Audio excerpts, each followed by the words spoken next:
we naturally do something very unique.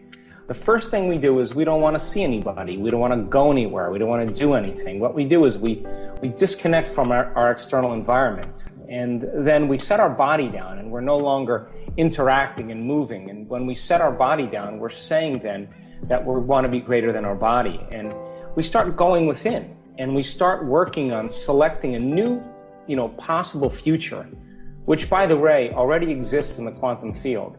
And when the frontal lobe begins to think about what it wants, when we start to ask frontal lobe questions like, what would it be like to be healed? What would it be like for this condition to change?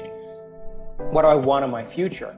The frontal lobe is like a great symphony leader, and it has connections to all other parts of the brain. And when we're truly focused and we're truly paying attention, the frontal lobe begins to, like a great symphony leader, begins to select different networks of neurons that are connected to the things we've learned intellectually, knowledge, and experiences that we've had throughout our lives. And as it begins to call up these different neural networks, it begins to seamlessly piece them together to create a vision or a picture, an internal representation. And that's called intention. Now, this is where it gets tricky, because intention does nothing except begin to organize a new level of mind. But when you combine that clear intention with an elevated emotion, it's the combination of a clear intention and an elevated emotion that begins to move the brain and body out of the past and begin to change the brain and body to live in the future. Which means then you have to teach your body emotionally what that future is going to feel like before it's made manifest. That means then you don't wait for your wealth to show up to feel abundance. You don't wait for your success to feel empowerment. You don't wait for your healing to feel wholeness. You don't wait for your new relationship to feel love. You don't wait for the mystical moment to feel awe. You actually create the feeling along with the intention of wholeness, and that's what begins to create the healing. You actually create the emotion of abundance, and that's what begins to bring your wealth. You begin to teach your body emotionally what the moment of awe feels like, so the mystical moment is present. We begin to teach our body what empowerment feels like before our experience. And when we do this properly, what we're really doing is we're changing the brain and body on a biological level. The end result of that begins to organize events in our life that are equal to that state of being. So we don't pray to have our prayers answered. With faith, we get up as if our prayers are already answered. Your brain is organized to reflect everything you know in your life. Your brain is a record of the past. It's an artifact. We can change our brain just by thinking differently. So now the brain now is a map to the future. And if we can combine that intention with an elevated emotion, the elevated emotion then begins to select new genes in new ways so that the body begins to change, because the body is the unconscious mind, is believing it's living in that future reality in the present moment. Doesn't know the difference between a real experience that creates an emotion and an emotion that you can fabricate by thought alone. And so it is the combination of those two things then that begins to change the brain and body to look like the experience has already happened. And if the experience biologically looks like it already happens, then hang on. The event is going to find you.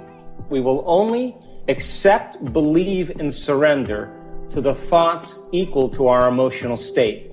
And we will not accept, believe, and surrender to any thoughts that aren't equal to our emotional state. So you can do all the affirmations you want, and you can say, I'm abundant, I'm healthy, I'm wealthy, I'm in love, I got a new relationship. But if you're feeling unworthy, if you're feeling lack, if you're feeling insecure, that's mind and body in opposition. So the biggest challenge, if feelings are the language of the body, if we can't think greater than how we feel, and we're feeling familiar feelings every single day, then we're literally thinking in the past. So to change then, to truly have a shift, is to think greater than how you feel. Because when you change how you feel, and you feel gratitude as an example, the emotional signature of gratitude means the event has already happened. And the longer you linger in gratitude, the more your body believes the event has already occurred. So now, it is that state of gratitude then that begins to, in a sense, the body begins to believe it's happening in the moment, because gratitude is the ultimate state of receivership. So then when we bring those two together, then the brain and body begin to shift on a biological level. This is the fundamental point in what it takes to be a spiritual person.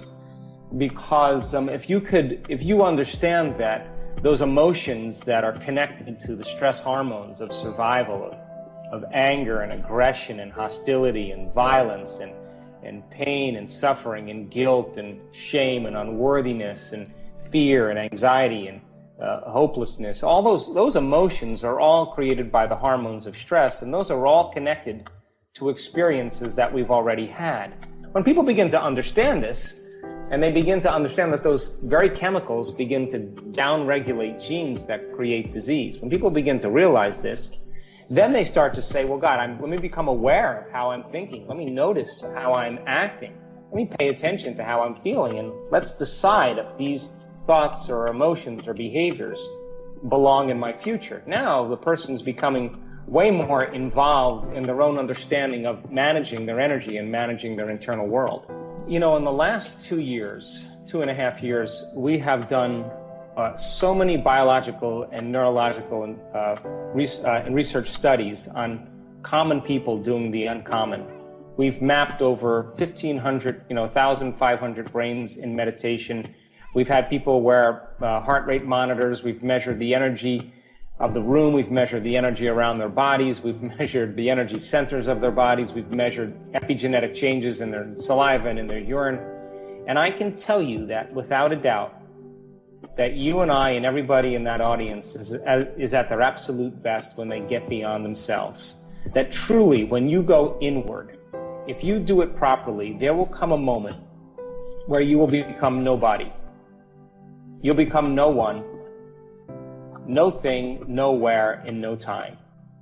The moment you disconnect from your body, your environment, and time, you forget about your identity, that's the moment you're pure consciousness. And that's the moment that your consciousness begins to merge with a greater consciousness. And we have to continuously give up an aspect of the limited self to join the greater self. And when there is that merging of subjective consciousness with objective consciousness, that's when we become more like it. That's when we begin to take on its nature.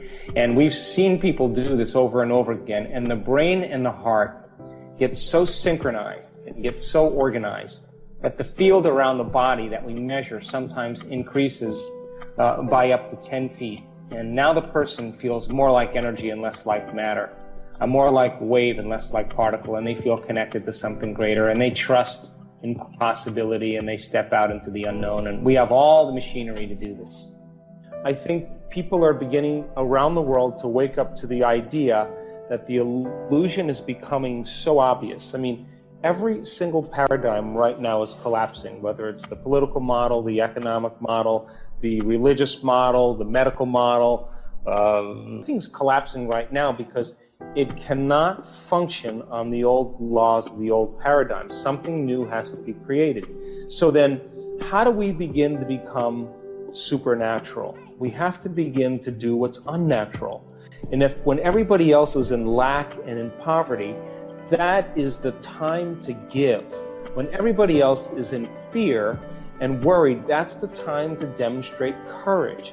When everybody else is judging and warring, that's the time to show love and compassion. And if we keep doing the unnaturals long enough, sooner or later we'll begin to become supernatural. So our soul's journey then is to really to step out of the quagmire and the limited beliefs and perceptions that keep us playing in this limited realm, this limited density, where we are matter trying to change matter.